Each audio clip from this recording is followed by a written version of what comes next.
House Energy Committee is set to conduct hearings on how to solve the looming energy shortage next year. The full story from Freddie Abando. The House Energy Committee, chaired by Congressman Reynaldo Umali, will conduct a series of hearings to conduct an inquiry to determine the additional generating capacity needed to cope with the looming power crisis in Luzon for the summer months of 2015. The resolution was different from the proposal of Energy Secretary Jericho Petilla, which seeks authority for the President to invoke Section 71 of the EPIRA law, which gives him the powers to contract the shortfall in power supply.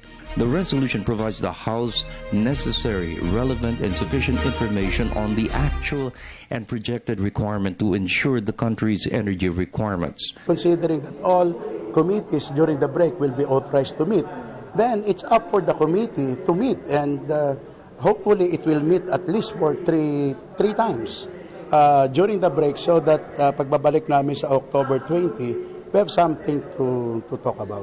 Ang ayaw namin is idagdagan mo yung what you will pass on to the consumers eh. Yes, yun ang pinakamahirap. But at the same time, you also want to assure and be reassuring in that sense that we will be able to avoid the brownouts.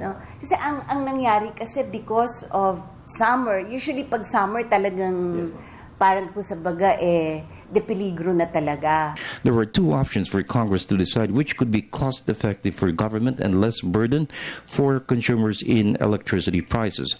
While Energy Secretary Jericho Petilla has been pushing for the lease or purchase of modular generating sets to supply the shortage of 300 megawatts, it appears that Congress is more inclined to the interruptible load program.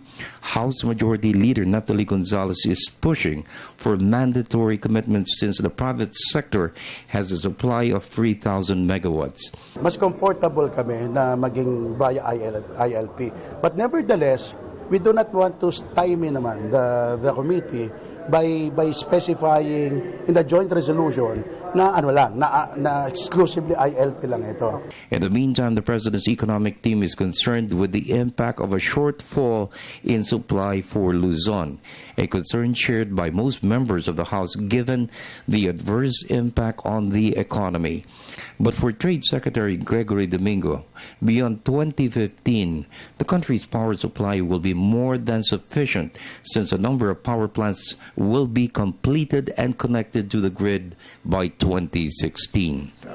What we intend to achieve in this request to Congress is just to expand the options that we are able to address this problem adequately, and that we can send the signals to our investors that we are committed to sustain the growth and the pursuit of this development program. Based on the numbers I've seen, that baka there might be possible shortage for a few months, only for a few hours every day.